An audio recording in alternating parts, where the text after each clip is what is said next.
देखिए देखिए बायो का अगला टॉपिक है रक्त परिसंचरण तंत्र। तो सबसे पहला क्वेश्चन यही होता है इसमें से कि रक्त परिसंचरण तंत्र की खोज किसने की थी, यानी किसने दिया था रक्त परिसंचरण तंत्र। कई बार एक नंबर पूछा गया है। तो उनका नाम था विलियम हार्वे। William Harvey. रक्त परिसंचरण तंत्र की खोज किसने की है? William Harvey. इन्होंने पता लगाया था रक्त परिसंचरण तंत्र को। और जो रक्त परिसंचरण तंत्र है इसके मुख्य 4 भाग होते हैं। 4 भाग होते हैं और इसके अंतर्गत आपका आता है नंबर 1 पर हृदय, फिर एक होता है सिरा, फिर धमनी होता है और एक होता है रक्त। तो रक्त परिसंचरण तंत्र के अंतर्गत 4 भाग होते हैं, हृदय, सिरा, धमनी और रक्त। तो सबसे लेकिन पहला क्वेश्चन ये होता है, कई बार पूछा गया 1 नंबर में, रक्त परिसंचरण तंत्र की खोज किसने की है? विलियम हार्वे ने। तो रक्त परिसंचरण तंत्र के मुख्य होते हैं 4 भाग, एक होता है हृदय, एक होता है सिरा, एक होता है धमनी और एक होता है रक्त। तो सबसे पहले हम हृदय के बारे में देखते हैं। मुख्य भूमिका इसमें हृदय की है। देखिए हृदय, हृदय जो होता है बाहर से एक पतली पन्नी से घिरा रहता है।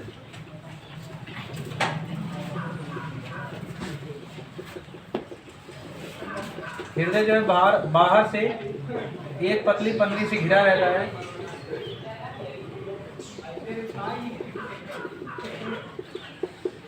इस पतली पन्नी को कहते हैं हृदयावरण झिल्ली। हृदयावरण, इसमें कोई अजीब टाइप का नाम नहीं है कि उसी से केवल बन गया है। हृदय का मतलब है, हृदय आवरण का मतलब ढकना है, यानी हृदय को ढकने वाली झिल्ली। तो हृदय जो होता है बाहर से एक पतली पन्नी से ढका रहता है, जिसे कहते हैं हृदयावरण नामक झिल्ली। इसका वजन लगभग 300 ग्राम के आसपास होता है। लड़कियों का थोड़ा सा कम होता है इससे। लड़कों में जो है हार्ट का वजन जो है कितना होता है? 300 ग्राम। और ध्यान देना, इसी को हार्ट कहते हैं, इसी को दिल कहते हैं। क्या कहिए हार्ट या फिर कहिए क्या दिल। कुछ लोग हृदय भी कहते हैं। हार्ट कहिए, दिल कहिए या हृदय कहिए, तीनों नाम एक ही है। कंफ्यूज मत होना, इसलिए सबके सब नाम बता दे रहे हैं। तो हार्ट के 3 नाम है, हार्ट, दिल और हृदय। तो मेन भाग इसका हृदय। हृदय जो है बाहर से एक पतली पन्नी से घिरा रहता है। इस पतली पन्नी का नाम क्या होता है? हृदयावरण नामक झिल्ली। और मनुष्य में हृदय का जो वजन होता है लगभग कितना होता है? 300 ग्राम होता है। हृदय में देखिए होते हैं 4 भाग। ये कई बार पूछा गया है कि जो हृदय होता है इसके कितने कक्षक होते हैं? कोष्ठक। हृदय, मनुष्य के हृदय में कितने कोष्ठक होते हैं? 4 कोष्ठक। कोष्ठक का मतलब कक्ष। कितने कक्ष होते हैं? कभी कोष्ठक पूछ लेगा, कभी कक्ष पूछ लेगा, तो कंफ्यूज मत होना कि मनुष्य के हृदय में कक्षकों की संख्या कितनी होती है? 4 कक्ष होते हैं। नाम सुनिए, दायां अलिंद, बायां अलिंद,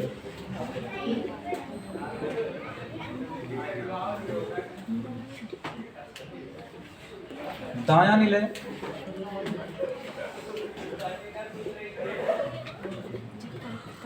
और बायां निलय।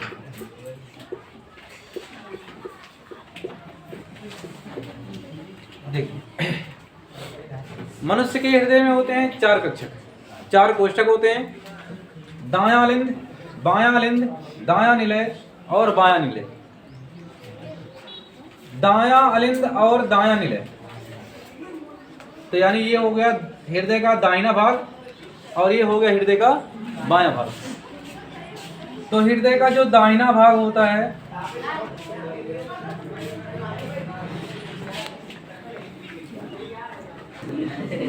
देखिए, हृदय का जो दाहिना भाग होता है यानी कि दायां अलिंद और दायां निलय, दायां अलिंद और दायां निलय के बीच होता है 3 दरवाजा, 3 किवाड़, इसलिए इसका नाम होता है त्रिवलनी कपाट। त्रिवलनी कपाट इसका नाम है त्रिवलनी कपाट। त्रिवलनी मतलब 3 और कपाट का मतलब दरवाजा, 3 दरवाजा।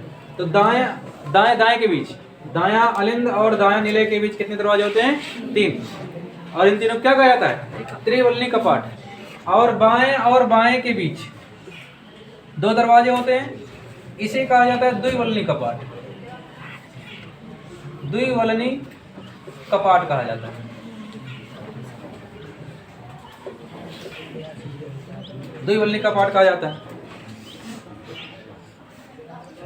हृदय के दाहिने भाग में जो हार्ट होता है, जैसे मान लीजिए ये बाएं तरफ होता है हमेशा, ठीक है, लेकिन कभी कभी रेयर केस में ऐसा होता है कि हृदय एकाध आदमी के अंदर दाहिने भाग में कभी कभी हो जाता है, वरना अक्सर देखा गया है कि क्या होता है, हृदय जो है हमेशा लेफ्ट साइड में होता है।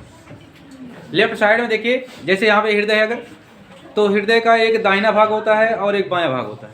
तो जो दाहिना भाग होता है, दाहिने भाग में त्रिवलनी कपाट होता है, और जो इसका बायां भाग होता है, बाएं भाग में क्या होता है? द्विवलनी कपाट होता है, ठीक है। दाहिने भाग में क्या होता है? त्रिवलनी कपाट, और बाएं भाग में द्विवलनी कपाट। और देखिए जो दायां भाग होता है हृदय के दाहिने भाग में, इस साइड में, हृदय के दाहिने भाग में हमेशा अशुद्ध रक्त बहता है।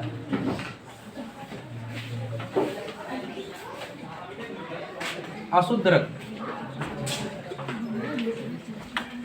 और हृदय के बाएं भाग में, इस साइड वाले में, हृदय के बाएं वाले भाग में हमेशा शुद्ध रक्त बहता है। शुद्ध रक्त। कभी कभी कहानी होती है कि जो ढेर होता है वो शेर होता है, लेकिन देखिए यहाँ उल्टा है, यहाँ ढेर है, इधर त्रिवलनी कपाट है, लेकिन होता क्या है, जहाँ 3 दरवाजे हैं दाहिने भाग में कैसा रक्त रहता है? अशुद्ध रक्त, यानी गंदा रक्त रहता है। और जो बायां भाग होता है हृदय का, ये लेफ्ट वाला साइड, हृदय के बाएं भाग में हमेशा कैसा रक्त बहता है? शुद्ध। और एक बात यहाँ से बार बार पूछा जाता है कि जो अशुद्ध रक्त होता है उसमें क्या मिला होता है, जो शुद्ध रक्त होता है उसमें क्या होता है? जो अशुद्ध रक्त होता है,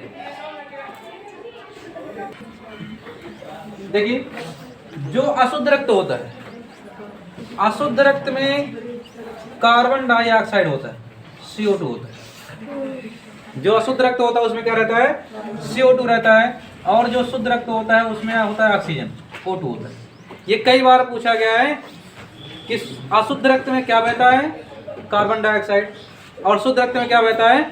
ऑक्सीजन। और यही शुद्ध रक्त पूरे शरीर में जाता है, ऑक्सीजन सबको लेके जाता है, ऑक्सीजन को। अब देखिए इसके बाद सिरा है, धमनी है, और फिर रक्त। अब देखिए सिरा क्या होता है?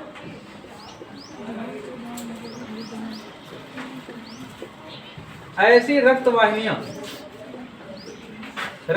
यानी कि रक्त नलिकाएं,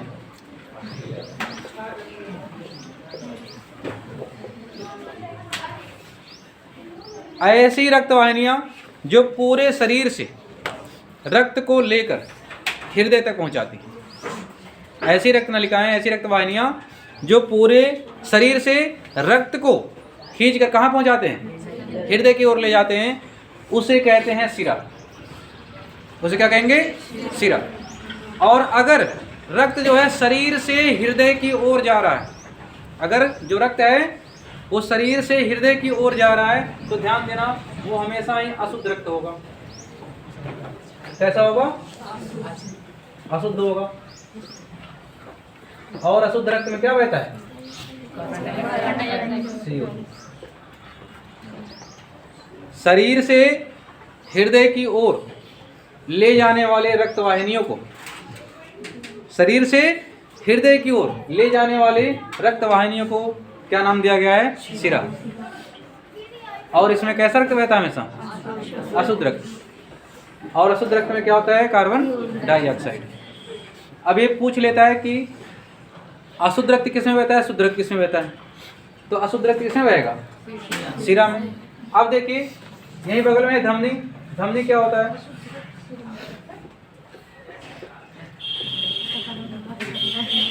सुनिएगा, हृदय से शरीर के हर भाग तक रक्त को पहुंचाने वाले रक्तवाहिनियों को, ठीक है, पहला तो एक काम करता है शिरा, वो होता है जो रक्त को पूरे शरीर से लेकर कहाँ पहुंचाता है? हृदय तक, वो शिरा कहलाता है। और यदि रक्त जो है हृदय से निकलकर कहाँ जाता है? पूरे शरीर तक, यानी ऐसी रक्तवाहिनियाँ जो रक्त को हृदय से पूरे शरीर तक पहुंचाती हैं उन्हें कहा जाता है धमनी। और धमनियों में हमेशा शुद्ध रक्त बहता है, धमनियों में हमेशा क्या रहता है? शुद्ध रक्त बहता है, यानी कि इसमें क्या होता है? ऑक्सीजन होता है।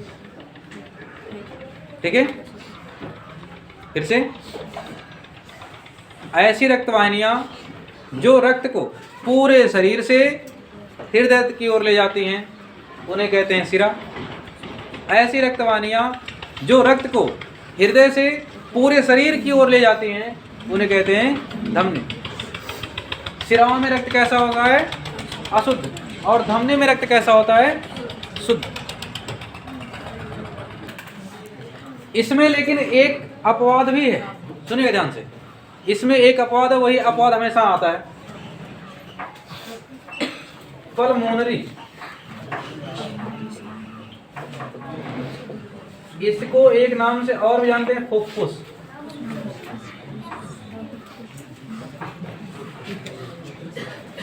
एक होता है धमनी भी होता है और एक शिरा भी होता है इसी नाम का, सुनिएगा ध्यान से। तो शिरा वो होता है जो रक्त को पूरे शरीर से हृदय की ओर ले जाए, शिरा कहलाता है, उसमें अशुद्ध रक्त बहता है, कार्बन डाइऑक्साइड। और ऐसी रक्तवाहिनियां जो रक्त को हृदय से पूरे शरीर की ओर ले जाती हैं उन्हें क्या कहते हैं? धमनी। इसमें कैसा रक्त रहता है? शुद्ध रक्त। लेकिन दो अपवाद है इसमें, एक है पल्मोनरी धमनी और एक है पल्मोनरी शिरा। इसको एक नाम से और जानते हैं, फुफ्फुस धमनी या फुफ्फुस शिरा। अपवाद का मतलब उल्टा काम करेगा। वैसे धमनी में तो बहता है हमेशा शुद्ध, धमनी में हमेशा क्या बहता है? शुद्ध रक्त बहता है। लेकिन जब बात आ जाती है पल्मोनरी की तो इसमें कैसा बह जाता है? अशुद्ध रक्त, CO2 वाला। और वैसे सामान्य की अगर बात करें तो सामान्य शिरा में हमेशा बहता है अशुद्ध रक्त। लेकिन जब पल्मोनरी की बात आ जाएगी, पल्मोनरी शिरा की बात आ जाएगी, तब उसमें कैसा रक्त बहता है? शुद्ध रक्त बहता है। बात क्लियर समझे? यहाँ बार बार क्योंकि एक अपवाद रहता है इसमें, तो सबको मालूम होता है कि शिरा में अशुद्ध रक्त बहता है और धमनी में शुद्ध। लेकिन जो पल्मोनरी धमनी होती है, पल्मोनरी शिरा होता है, या फुफ्फुस धमनी या फुफ्फुस शिरा होता है, ये इसका उल्टा होता है। पल्मोनरी धमनी में अशुद्ध रक्त बहता है और पल्मोनरी शिरा में शुद्ध रक्त बहता है।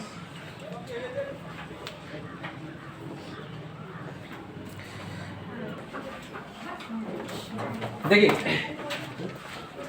इसका काम ये होता है हृदय का, एक बार सिकुड़ता है और एक बार क्या होता है? फैलता है। जब सिकुड़ेगा, जब ये सिकुड़ता है तो रक्त को बाहर की तरफ खींचता है, फेंकता है, और जब फैलता है तो रक्त क्या करता है? अंदर खींच लेता है। ठीक है, जब ये दबेगा, छोटा होता है, तब ये रक्त को बाहर की तरफ फेंकता है, और जब फूलता है तो रक्त को अंदर खींचता है। अब देखिए होता क्या है कि जब एक बार जो हृदय होता है, हृदय का शिथिलन और संकुचन, संकुचन और शिथिलन,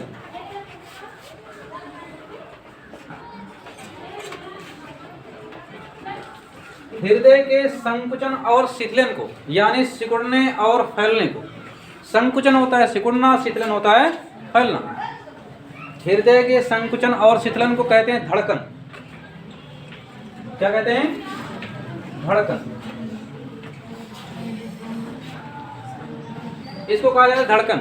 और एक बार के धड़कने में, जब हृदय एक बार धड़कता है तो लगभग 70 ml रक्त को पंप करता है।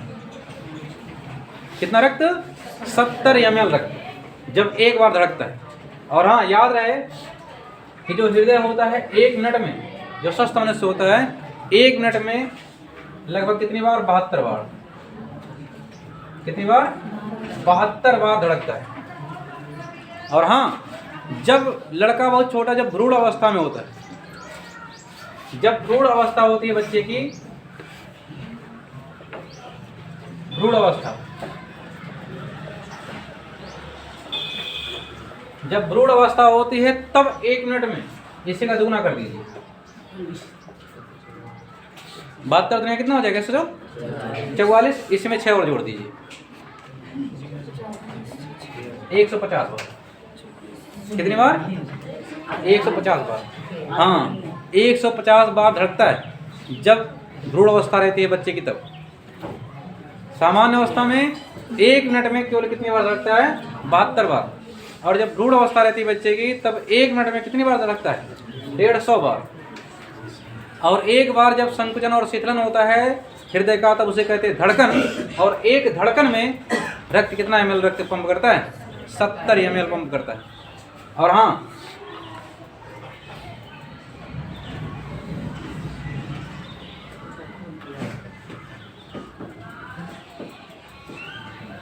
इसके बाद एक पॉइंट और है,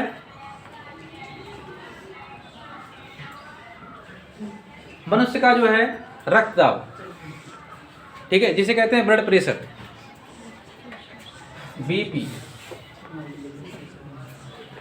जो मनुष्य का रक्तदाब होता है, ब्लड प्रेशर होता है, रक्तदाब, वो होता है 80 से 120 mmHg। ये मात्रक है इसका। इसका अर्थ ये होता है, ये उल्टा वैसे लिखा रहता है, 120 पहले लिखा रहता है, 80 बाद में लिखा रहता है।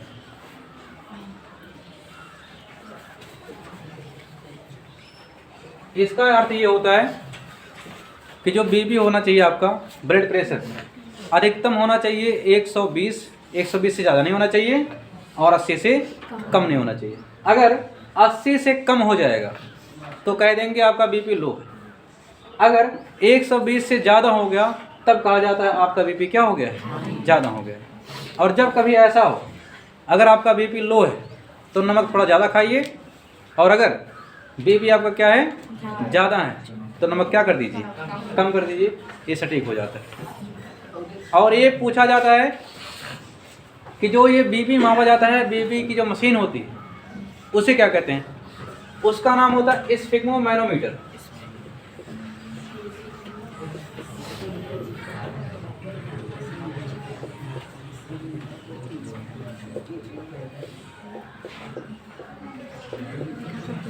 हाँ, रक्तदाब नापने वाली जो मशीन होती है, यानी बीपी नापने वाली जो मशीन होती है, उसका नाम होता है स्फिग्मोमैनोमीटर।